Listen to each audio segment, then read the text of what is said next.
Graça e paz do Senhor Jesus a todos, amém? Quem está feliz de estar na casa do Senhor? Amém. Glória a Deus. Como disse o salmista, Davi, mais vale estar na casa do Senhor do que em outros lugares 1000. A alegria de estar na casa de Deus deve ser algo muito forte, muito intenso no coração daquele que adora, daquele que conhece a Deus.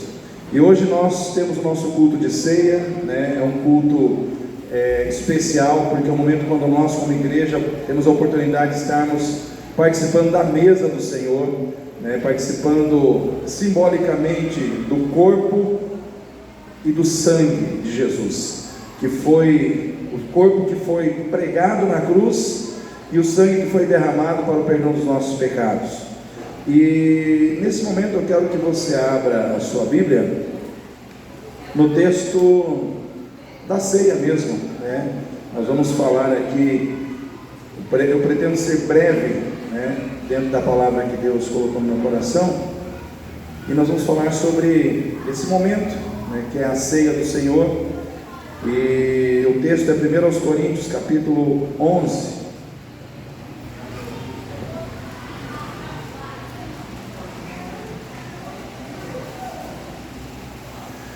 1 Coríntios capítulo 11, versículo 20.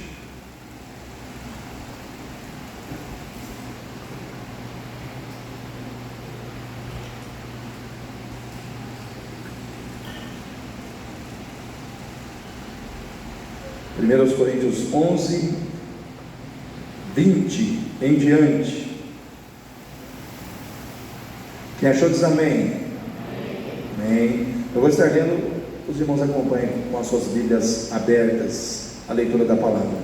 Então diz assim: de sorte que quando vos ajuntais num lugar, não é para comer a ceia do Senhor, porque comendo, cada um toma antecipadamente a sua própria ceia, e assim um tem fome e o outro embriaga-se. Não tendes porventura casas para comer e para beber? Ou desprezais a igreja de Deus e envergonhais os que nada têm? Que vos direi, louvar-vos-ei? Não, nisto não vos louvo, porque eu recebi do Senhor o que também vos ensinei, que o Senhor Jesus, na noite em que foi traído, tomou o pão, e tendo dado graças, o partiu e disse: tomai e comei, isto é meu corpo, que é partido por vós, fazei isto em memória de mim. Semelhantemente também, depois de cear, tomou o cálice, dizendo: este cálice é o novo testamento no meu sangue.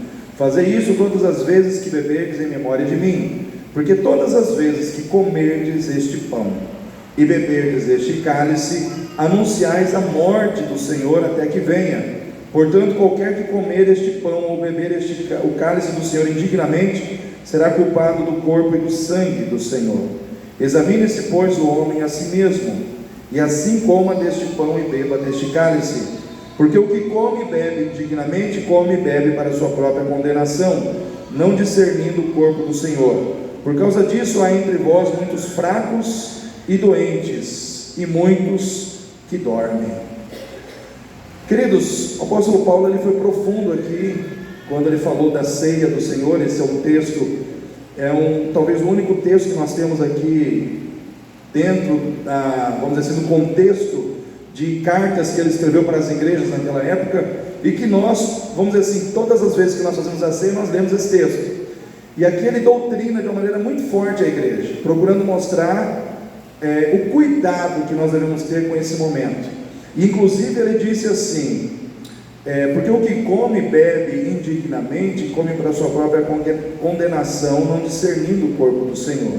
E aí ele fala de duas consequências, porque por causa disso há entre vós fracos e doentes, e muitos que dormem.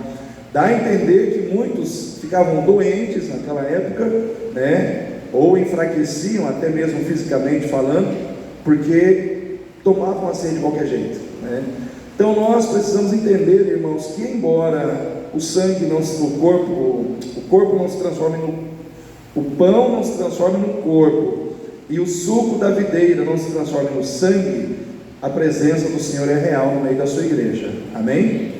Quem crê que o Senhor se faz presente aqui? Eu creio na presença de Deus no meio do seu povo. Ele mesmo diz: aonde estiverem 2 ou 3 reunidos em meu nome, ali eu estou no meio deles. E eu acredito que o Senhor está presente num momento tão sublime como esse, que é o momento da ceia, né? E eu fico pensando assim, irmãos, de tudo que nós lemos aqui, o apóstolo Paulo, ele procura despertar a igreja para o senso de responsabilidade e de compromisso que nós devemos ter diante da ceia do Senhor. E o primeiro compromisso que eu vejo que o apóstolo Paulo ali enfatiza aqui, é o compromisso de nós vencermos ou lutarmos constantemente contra o egoísmo na nossa vida, para que nós possamos manifestar através da nossa vida o amor de Cristo. Então, o primeiro compromisso que eu quero, vamos dizer assim, destacar aqui nessa leitura bíblica, é esse compromisso. Nós temos que lutar contra o egoísmo constantemente na nossa vida, para que o amor de Cristo se manifeste. Porque, irmãos, egoísmo é algo totalmente antagônico ao amor. Aonde o egoísmo está reinando, o amor não consegue reinar, ou as virtudes do amor não conseguem se manifestar, porque o egoísmo é tipo uma ramificação do orgulho, né? Se a gente parar para pensar, talvez o orgulho seja um pecado mais antigo, né, que possa existir, porque antes do ser humano pecar, quem pecou, irmãos? O diabo, né? E lá no céu, o diabo não cometeu imoralidade sexual, ele não mentiu, o primeiro pecado, vamos dizer assim, que se manifestou na vida de Lúcifer, foi o orgulho, o desejo de querer ser quem ele não era, né? Ou a visão de uma grandeza de si mesmo que não deveria se ter, e por causa disso, ele foi precipitado dos céus à terra.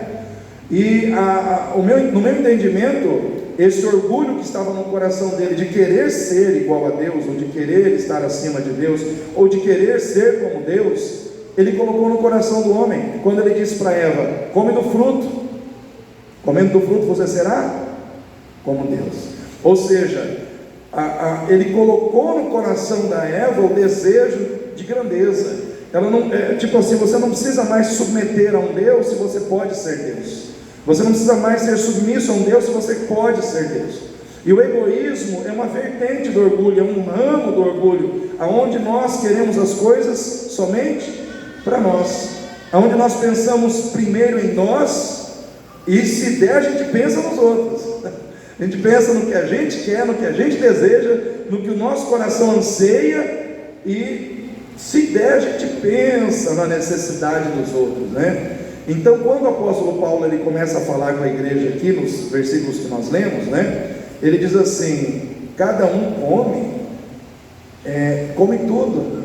Chega aqui na igreja para participar da ceia, você come todo o pão, e o outro toma todo, pega o caneco do vinho e bebe tudo. Quando o outro chega, não tem mais ceia para ele, não tem mais pão, não tem mais vinho. Sabe aquela situação do camarada para a igreja, ou culto de ceia, né? Aí, só que chegou um pouquinho atrasado, atrasou, irmão, já foi, o pão já era, né? O vinho já era, eu tomei tudo, saindo pelo canto da boca, assim, né? Escorrendo assim o vinho. Irmãos, era mais ou menos isso que estava acontecendo aqui. O apóstolo Paulo falou: gente, vocês não têm casa para comer, né? A casa do Senhor não é a casa de vocês. Então ele entra com uma correção dura no povo. Por quê? Porque ele viu o egoísmo, né? O egoísmo. E o egoísmo é algo que está entranhado no ser humano na sua condição natural. Sem Cristo, todo ser humano ele é naturalmente egoísta. A gente vê o egoísmo até mesmo nas criancinhas. As crianças são do Senhor, amém, irmãos? Mas a gente vê também nelas, né? Eu lembro uma vez que eu estava com a Heloísa num parquinho, e aí eu fui com a Heloísa na direção dos menininhos. Aí os menininhos estavam brincando com os brinquedos deles, e é claro, a criança na sua inocência, ela fala, eu não quero nem saber. E ela falou assim: vamos esconder, não vamos dividir não, está chegando, né? Ou seja, a Heloísa estava chegando, eles não queriam dividir os brinquedos, né? Porque os brinquedos eram deles, né? Então nós não vamos dividir com ela, né? E muitas vezes é engraçadinho a gente ver isso na vida das crianças, mas às vezes a gente vê isso na vida dos adultos. É meu, eu não divido com ninguém. Isso é meu, é meu, é meu. Eu não dou, eu não empresto, eu não alugo. Sabe aquela questão da pessoa, e às vezes o adulto é assim, igual aquelas criancinhas no parquinho, né? Vê o outro, aí porque não simpatiza com o outro, né? Tem essa expressão que o mundo fala lá fora, que a gente não fala aqui dentro, irmão, que o santo não bateu, né? Porque aqui não tem esse negócio de santo não bateu, aqui é o Espírito Santo. Então, se o Espírito Santo está em você, o Espírito Santo está no outro, tem que bater, né? Porque é o mesmo Espírito, não tem esse negócio de santo diferente, né? Então, mas não sei, não deu liga, né? Aí a pessoa, ela usa um monte de desculpa, né? Para justificar o seu egoísmo, para justificar a sua falta de amor, mas a pessoa quer justificar, né? E não reconhecer que está errado. Esse é o grande problema nosso. O problema do homem, muitas vezes diante de Deus, é justificar-se demais e arrepender-se de menos. Então, se nós, irmãos, como seres humanos, falhos que somos, não é porque eu estou aqui em cima, gravatinha azul, né, tal, alinhadinho, para ministrar a ceia, que eu sou melhor do que você. Eu não sou. Eu sou tão errado quanto você. Sou tão falho quanto você. E se nós, quando falhamos, tivermos a humildade de dizer: Senhor, eu falhei, eu errei, perdão, Senhor, sou uma pessoa falha, sou o mais terrível dos homens, né? Mas eu estou aqui, Senhor. Irmãos, Deus perdoa, Deus levanta, Deus age na nossa vida. O problema é quando a gente quer justificar, né? Mas eu fiz isso porque o fulano também está fazendo. Eu não estou fazendo isso porque eu vi tal pessoa também. Irmãos, quantas pessoas justificando os seus erros com os erros dos outros? E a Bíblia diz que cada um dará conta de si a Deus. Você não vai dar conta do outro. Você parou para pensar nisso? Né? Aí, já imaginou você querer falar isso para Deus, irmão? Senhor, é o seguinte, o fulano, Deus vai falar: peraí, eu deixei Jesus, meu filho, ele era o referencial, não era, né? Não era era meu filho, era o referencial. Você esqueceu de colocar sua atenção no referencial certo.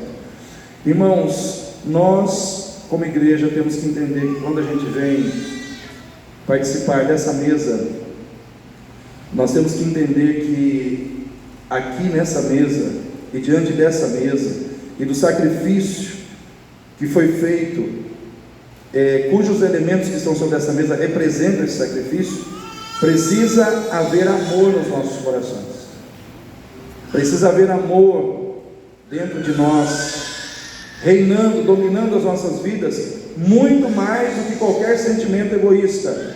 Porque, irmãos, porque em Cristo, né, nós somos chamados para revelar ao mundo as virtudes do caráter de Cristo. E uma das virtudes do caráter de Cristo que a gente não deve subestimar, ignorar, menosprezar, é a virtude do amor. Porque o amor, ele revela quem você é, né? Jesus disse: se vos amardes uns aos outros como eu vos amei, verdadeiramente sereis meus discípulos.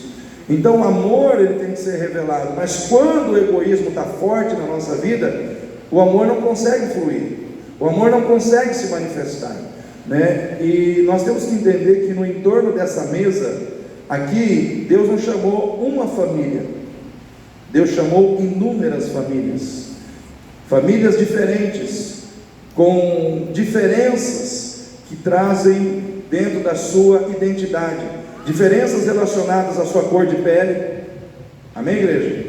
Diferenças relacionadas à sua raça, à sua etnia, diferenças relacionadas à sua formação intelectual, em relação à sua formação, né, intelectual mesmo, diferenças relacionadas, irmãos, a vários fatores da nossa identidade como pessoa. Mas quando nós aceitamos a Cristo, todos nós que fazemos parte de algum tipo dessas famílias, nós decidimos colocar todas essas diferenças submetidas a um fator só: a nossa fé em Jesus Cristo. O que nos une aqui não são nossos valores humanos, É a nossa fé num único Salvador. É a nossa fé em um único Senhor e Salvador das nossas vidas, que derramou na cruz o seu sangue para o perdão dos nossos pecados. O que isso quer dizer? Quer dizer que direta ou indiretamente nós assumimos o compromisso de amor de cuidarmos uns dos outros. Amém, igreja? Nós assumimos o compromisso de amor de estarmos cuidando uns dos outros, de modo que a minha vida deve servir ao propósito de abençoar a vida do Jorge, e a vida do Jorge deve servir ao propósito de abençoar a minha vida, e vice-versa, porque estamos ligados pelo amor de Cristo e em Cristo para sempre. Nós não vamos apenas caminhar juntos aqui na terra. Se Deus assim determinou, e nós cremos na sua palavra, que aqueles que estão debaixo da graça do Senhor Jesus vão para o céu, nós vamos para o céu e estaremos lá para sempre. Vamos louvar a Deus no céu. Mas nós temos que vencer o egoísmo, irmãos.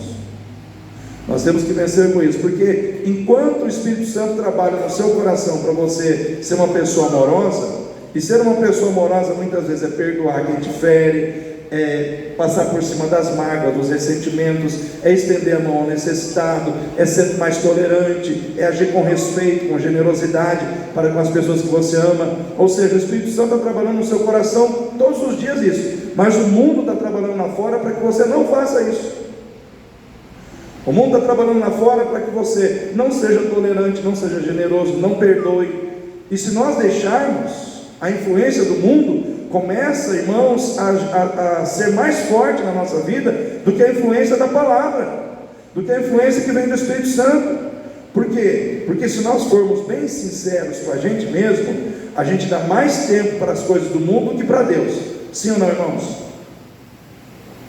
A gente dá mais tempo para aquilo que é mundano, para aquilo que tem a sua origem no mundo, do que para aquilo que tem a sua origem na palavra de Deus. Tem gente que só vem num culto domingo à noite, né? Não estou aqui para te criticar, te apontar, mas é muito pouco tempo. Se você pegar todos os, vamos dizer assim, os dias da semana e avaliar o tempo que você destina à sua vida espiritual, para você alimentar o seu espírito, para você se fortalecer espiritualmente, e contrabalancear e colocar isso numa balança, avaliando o tempo que você destina a trabalho, o tempo que você destina a diversão, o tempo que você destina a prazeres, o tempo que você destina a tantas outras coisas, você há de convir que a sua vida muitas vezes está mais cheia daquilo que é lá de fora do que aquilo que é daqui de dentro. Sim ou não, irmãos? E aí, de repente a gente começa a ficar impaciente, intolerante, egoísta, né? Qualquer coisinha a gente briga. Então, o exercício da fé em Cristo deve ser algo constante na nossa vida. Nós não podemos orar somente quando a gente está no templo. Tem que orar em casa também, né, Ana Cláudia? Né, irmão Ricardo? Nós temos que ter tempo com Deus em casa. Nós temos que ter tempo com Deus extra-templo. Você não pode ser um crente de templo. Você tem que ser um crente em todo o tempo, né? Você tem que estar buscando a Deus, irmãos, constantemente, porque os dias são bons ou os dias são maus? Hein, Alessandro? Maus, né? É que o Alessandro fala baixinho, né? Maus. Mas são maus, os dias são maus. E a gente tem visto, irmãos, quanta coisa acontecendo aí, né, no mundo inteiro. Será que está tendo guerra por aí, irmãos? Irmãos, você vê crianças sendo mortas, né? Criancinhas, bebês. Com essa guerra entre Israel e esses grupos terroristas, a gente recebe vídeo de tudo quanto é tipo, né? E são vídeos assim, às vezes chocante, né? Assim, de ver como que a crueldade vamos dizer assim, pode atingir um nível tão elevado dentro do coração do ser humano, ao ponto de você não sentir nem um sentimentozinho de compaixão, de dó, ao matar, ao tirar uma vida, por mais indefesa que aquela vida seja, um ato extremo de covardia, mas parece que a insensibilidade, ela está se proliferando. E não se engane, porque essa insensibilidade que está acontecendo lá, ela começa sorrateiramente a acontecer aqui. A gente vai se acostumando a ver tragédia, a gente vai se acostumando a ver barbáries. Chega um ponto, é mais uma imagem de uma criança sendo estuprada, é mais uma imagem de uma criança sendo morta, é mais uma imagem de um assassinato em massa, é mais uma imagem. E aí daqui a pouco o nosso coração não sente, a gente não chora mais, a gente não sente mais compaixão, né? E aí a gente não percebe que a gente vai esfriando também por dentro. Então nós precisamos lutar constantemente a esse sentimento de frieza espiritual que muitas vezes quer entrar na nossa vida, e se a gente deixar, entra mesmo, irmãos. E a gente começa a ser egoísta, a gente começa a pensar só no que a gente quer, e a gente começa a dizer não para Deus, não para a igreja, não para o nosso esposo ou para a nossa esposa dentro de casa, não para os nossos filhos, não para os nossos pais. Por quê? Porque nós estamos tão preocupados com o que a gente quer, que é muito fácil dizer um não para as outras pessoas, mesmo que aquele não vai trazer dor, tristeza no coração do outro, né? Mas isso também não está me importando muito, né? Então nós precisamos, como povo de Deus, ser um povo do amor, amém, irmãos? Mas talvez exista aqueles cabeça dura, mas dura com força, que a pessoa diga assim: pastor, eu entendi tudo que o senhor falou, achei até legal, mas e se eu quiser viver egoisticamente? Pode? Eu vou dizer: pode, irmão, pode. Você quer viver egoisticamente? Pode, né? Só que você tem que entender o seguinte, que todas as vezes que você escolher algo para a sua vida, você terá que lidar com as consequências das suas escolhas, sejam boas ou sejam ruins, porque tudo que a gente escolhe para fazer ou para viver terá consequências, e nós não poderemos fugir delas, porque, irmãos, o Evangelho não é de imposição, o Evangelho é de escolha, né? O Evangelho é de escolha. Quem quiser, Jesus diz: aquele que quiser vir após mim, negue-se si mesmo. Ele não falou assim: ó, estou te forçando a vir após mim, hein? Viu, Jorge? Estou te forçando. É assim que Jesus chega. Não, Jesus diz: se você quiser me aceitar, amém. E se você quiser me seguir, amém também. Mas você tem que querer, né? Aquele que quiser. Então você vai fazer uma escolha, né? Então eu quero viver egoisticamente, eu tenho que entender que vai ter consequências.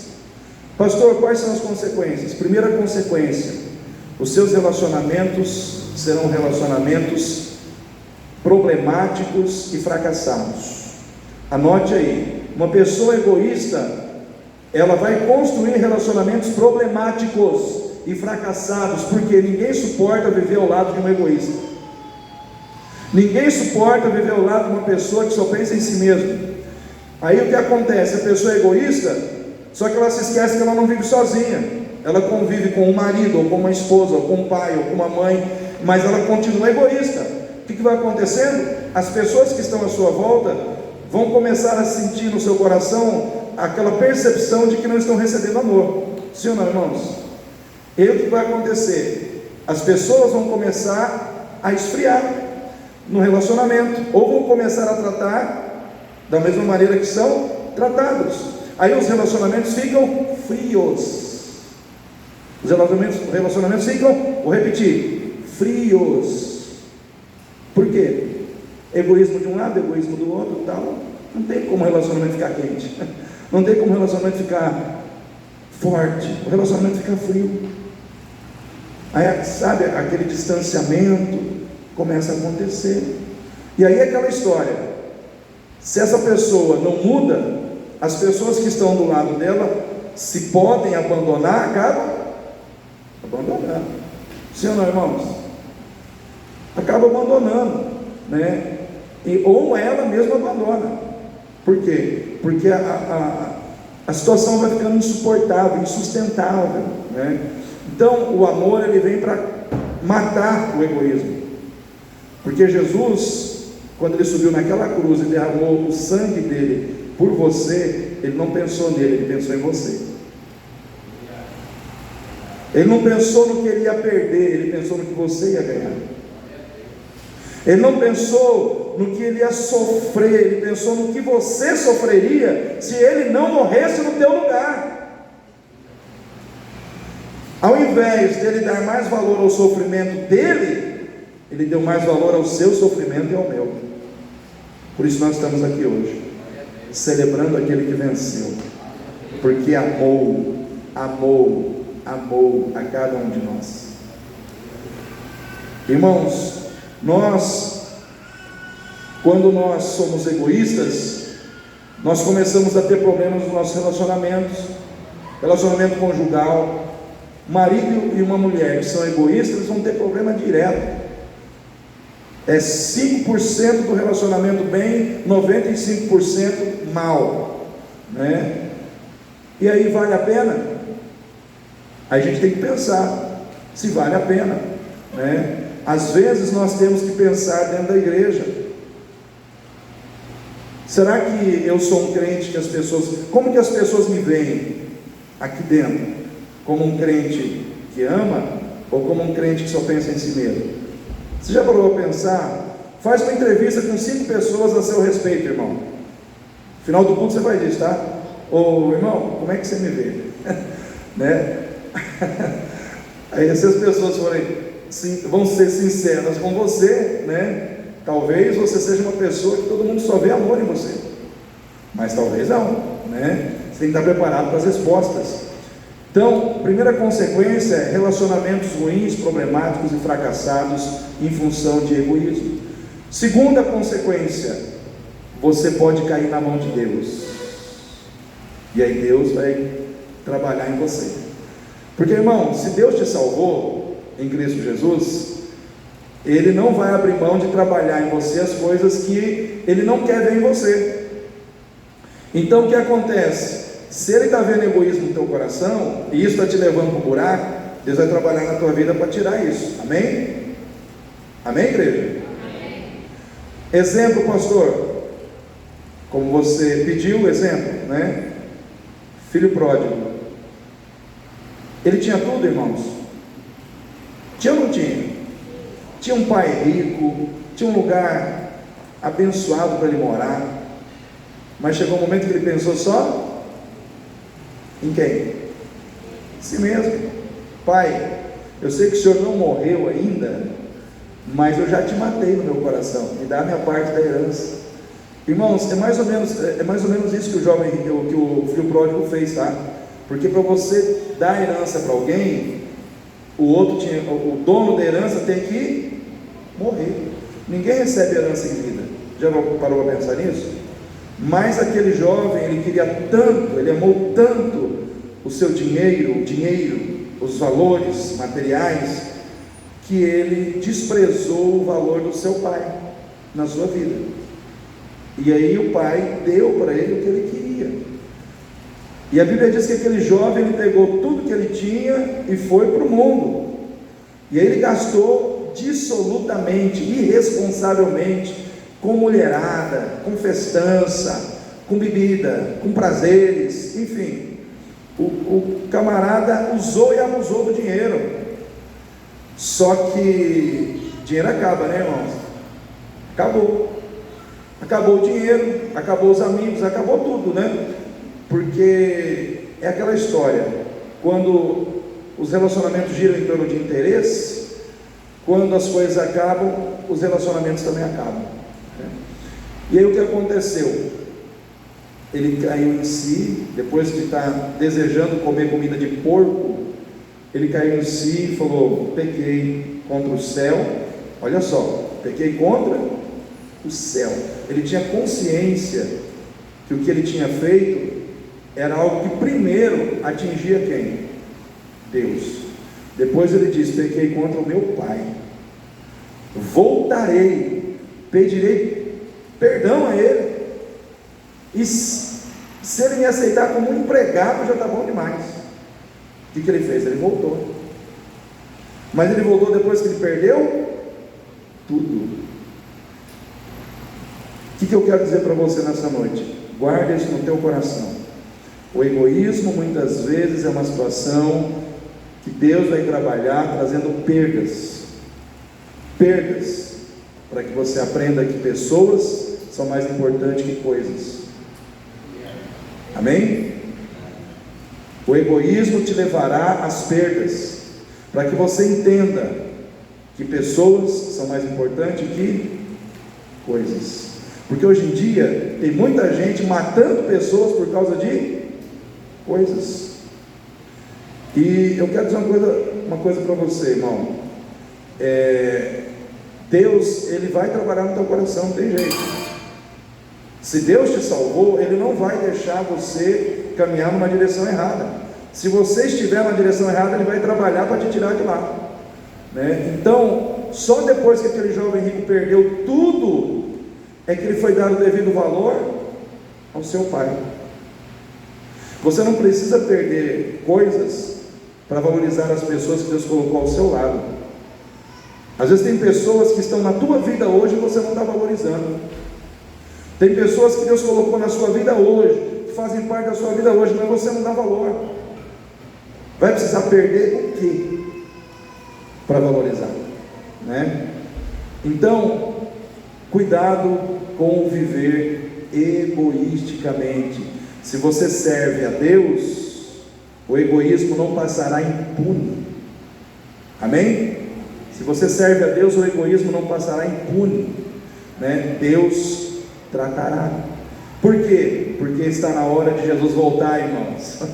As trombetas já estão soando, né? Irmãos, o céu está mexendo, as estruturas da terra estão se movendo, irmãos, porque Jesus, o Rei dos Reis, está às portas, para levar uma igreja que não é egoísta, para levar uma igreja onde os crentes amam, sacrificialmente, como o seu mestre amou, sacrificialmente. Amém? Irmãos, o outro compromisso que nós temos que ter é o compromisso de colocar em prática o que recebemos do Senhor. Você não será julgado no último dia pela quantidade de Bíblia que você conhece, mas pela prática daquilo que você aprendeu. Não adianta você saber tudo sobre amor e não amar. Não adianta você saber tudo sobre perdão e não perdoar. Não adianta você saber tudo sobre santidade e não viver em santidade. Porque o que Deus quer saber de você não é o quanto você sabe sobre santidade. Ele quer saber se você é santo. Amém, igreja? Ele quer saber se você tem santificado a sua vida. É isso que Ele quer saber. E Jesus ensinou muitas coisas, mas pensando nos dias de hoje, Jesus ensinou sobre a importância da perseverança e da vigilância nos tempos do fim. Nós estamos nos tempos do fim, amém, igreja? E nós precisamos colocar o nosso coração e aplicar o nosso coração a perseverar e a vigiar nesses últimos dias. Abra a sua Bíblia, Evangelho de Mateus capítulo 24. Eu acho que nunca o povo leu tanto o Evangelho de Mateus capítulo 24, né? Mas vamos lá, vamos ler nós também hoje, né? Evangelho de Mateus capítulo 24. Hoje de manhã na escola bíblica a gente estava perguntando, acho que foi o irmão Kleber que me perguntou: pastor, que momento da história o senhor acredita que nós estamos vivendo hoje em relação à volta de Jesus? Nesse texto aqui está a resposta, no meu ponto de vista, tá? Não estou aqui querendo dizer que eu sou o dono da verdade, eu sou apenas um pregador do Evangelho, então, mas eu tenho a minha visão, né, sobre essas questões. Então, quando a gente abre a Bíblia aqui em Mateus capítulo 24, versículo 7, né, para mim a resposta está aqui no versículo 7. Mateus 24, 7 diz assim: porquanto se levantará nação contra nação, reino contra reino, haverá fomes, pestes, terremotos em vários lugares, mas todas essas coisas são o que, irmãos? Princípio das dores. Para mim, nós estamos vivendo hoje o princípio das dores. Está chegando a tribulação, mas ainda não é a tribulação, né? Estamos vivendo o princípio das dores. Então vos hão de entregar para seres atormentados, matar-vos-ão, sereis odiados de todas as nações por causa do meu nome. Nesse tempo muitos serão escandalizados, trair-se-ão uns aos outros, e uns aos outros se odiarão, e surgirão muitos falsos profetas, enganarão a muitos, e por se multiplicar a iniquidade, o amor de muitos, o que vai acontecer, irmãos? Esfriará. Será que o amor de muitos tem esfriado, irmãos? Mas olha só o que diz o versículo que vem agora: mas aquele que perseverar até o fim será salvo. O que eu quero dizer para você nessa noite: Jesus ensinou sobre perseverar nos últimos dias, irmãos? Sim ou não? Então persevera. Persevera em estar na igreja. Vou repetir: persevera em estar na igreja, porque tudo vai acontecer para você não estar na igreja. Persevera em ter uma vida de oração. Persevera em ler as Escrituras. Reserve um tempo na sua casa para você ler as Escrituras, né? Eu sempre leio a Bíblia de manhã, antes de sair de casa. Eu leio a Bíblia, eu oro, é rotina para mim, né? Todo dia estou lendo a Bíblia, e de manhã eu oro e leio, e tiro uma reflexão e mando para todo mundo, né? Mas estou ali lendo a Bíblia, estou me alimentando. Jesus diz: nem só de pão viverá o homem, mas de toda que sai da onde? Da boca de Deus. Então, se a palavra de Deus é alimento, eu vou buscar, né? Então persevera em se alimentar da palavra, persevera em orar, persevera em estar na igreja, persevera na prática do bem, persevera em continuar perdoando a pessoa que você já perdoou 10 vezes, 15 vezes, 20 vezes. Mas pastor, já perdoei 20 vezes, perdoa mais 20, mas persevera em fazer o que Deus quer que você faça. Persevera, irmão, porque a vitória virá para quem persevera. Porque aquele que perseverar até o fim, não está dizendo até o meio do caminho, aquele que perseverar até o fim, este será salvo. Persevera até o fim, persevera até a volta de Jesus, mas persevera, não joga a toalha, né? Persevera em abençoar e não em amaldiçoar quem te amaldiçoou. Persevera, pai e mãe, em continuar amando seus filhos, cuidando deles, orando por eles. Está no mundo, está desviado, não importa, persevera, porque você verá o Senhor agir. Mas tem que perseverar, nós temos que perseverar. Persevera naquilo que Deus te disse para fazer. Abra sua Bíblia em Lucas capítulo 21. Lucas capítulo 21.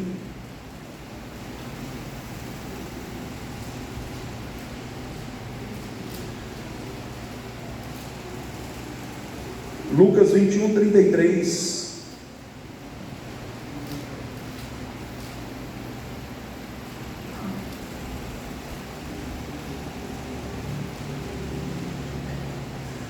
Lucas 21, 33 diz assim: passará o céu e a terra, ou seja, o céu e a terra vão passar, amém, igreja? Mas as minhas palavras não hão de passar. E olhai por vós, não aconteça que os vossos corações se carreguem do que, irmãos? Glutonaria, de embriaguez, dos cuidados da vida, e venha sobre vós de improviso aquele dia, porque virá como um laço sobre todos os que habitam na face de toda a terra. Vigiai, pois, em todo o tempo, fazendo o que, irmãos? Orando, para que sejais ávidos por dignos de evitar todas essas coisas que hão de acontecer, não é uma possibilidade, talvez vai acontecer, não, está dizendo hão de acontecer, vai acontecer, né? E de estar em pé diante do Filho do Homem. Aqui é a vigilância, vigia o seu coração, para que você não sobrecarregue a sua vida de glutonaria, de embriaguez, dos cuidados da vida. O que o Senhor está dizendo para mim e para você aqui nessa noite? Tem muita coisa que não é pecado, amém, irmãos? Mas se a gente se enche demais dessas coisas, elas se tornam um problema na nossa vida, porque tiram de nós o desejo pelas coisas espirituais. Glutonaria está relacionada a comer demais. Embriaguez não precisa nem falar, né? Eu não vou nem falar porque para mim crente não bebe, né? Não bebe, né? Então, mais lá fora o povo está caindo na cachaça, sim ou não, irmãos? Tem gente que parece que não existe festa se a pessoa não tomar 2 engradados da tal da cerveja, né? Disso, daquilo, outro. Parece que não, se não tiver isso, não tem festa, né? A pessoa tem que se embriagar, né? Os cuidados da vida, ou seja, as coisas que a gente tem com aquilo que a gente quer de material nesse mundo, sabe aquela situação de você viver correndo atrás do que é material e esquecer do que é espiritual? Aí ele diz assim: cuidado para que você não fique nessa situação, nessa cirandinha aí, e aquele dia te pegue como um laço, venha de improviso, e você não esteja preparado para subir. Então nós temos que estar preparados para subir, amém, irmãos? O que eu quero dizer para você? Preste atenção no que eu vou dizer, crente. Cuide da sua vida secular. Quer prosperar? Prospera. Quer viajar? Viaja, né? Quer desfrutar das coisas boas que você tem condição financeira para desfrutar? Desfruta. Faça tudo isso, mas priorize a sua vida espiritual, amém? Priorize a sua vida espiritual, né? Eu seria um hipócrita, irmãos, se eu dissesse aqui: não, irmão, não vamos mais prosperar, não vamos mais pensar em melhorar de vida, não vamos mais pensar em ter mais conforto na nossa casa, vamos só orar e ficar na igreja. Eu seria um hipócrita se eu fizesse isso, irmãos, porque todos nós, inclusive eu, penso em melhorar de vida, né? Penso em trabalhar. O problema não é isso, o problema é nós vivemos só para isso. Os irmãos conseguem entender isso? Viver só para o trabalho, viver só para as coisas materiais. Não, igreja não tem tempo para orar, não tem tempo para estar na igreja. Isso que está errado, irmão. Você tem que estar na casa de Deus sim, orando sim. Aí lá fora você trabalha, ganha o pão de cada dia, enfim, ganha o dinheiro que Deus vai colocar na tua mão, mas não esquece de ser dizimista, não esquece de estar na casa de Deus. Por quê? Porque é uma parceria. Assim como Deus te abençoa, Deus também espera que você abençoe o reino dele. É uma parceria de amor, né, em Cristo Jesus. Então, olha só, o tempo vai vir, o tempo do fim vai vir, vai pegar muita gente de surpresa. Por quê? Porque não estão vigiando, estão vivendo a vida como se a vida que eu recebi fosse só para curtir nesse mundo, e não é, irmãos. Deus não te deu uma vida só para você curtir, Ele deu uma vida para você servir, amém? Para você servir a Ele. Então o apóstolo Paulo, ele diz assim, aqui em 1 Coríntios 11, né?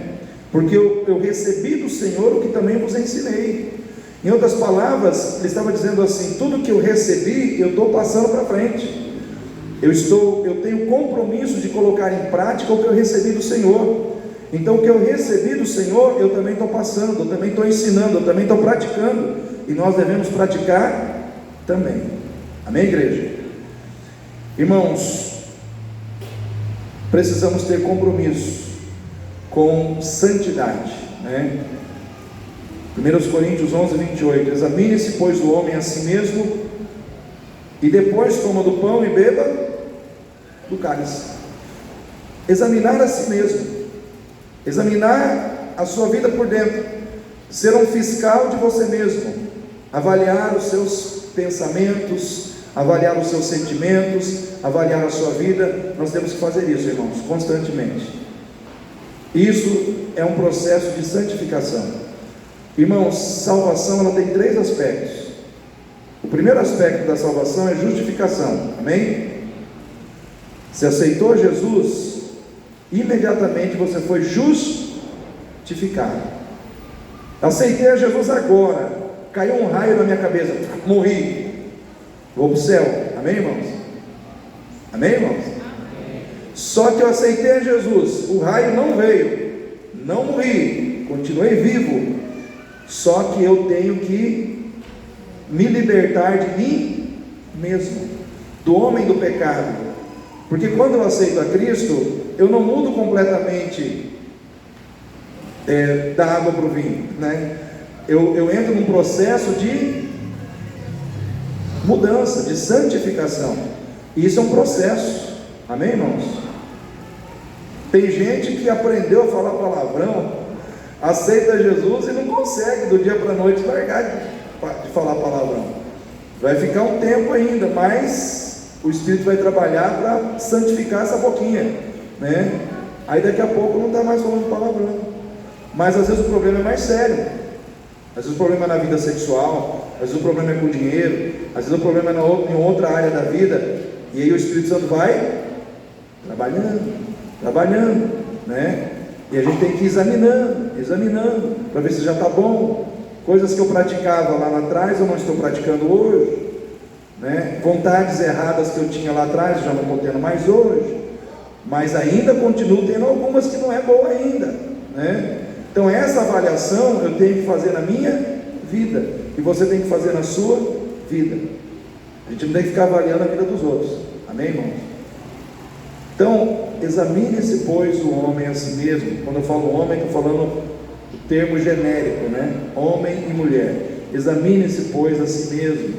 Depois coma o pão e beba do cálice. Quem recebe essa palavra no seu coração? Fique em pé nesse momento. Eu quero orar com você.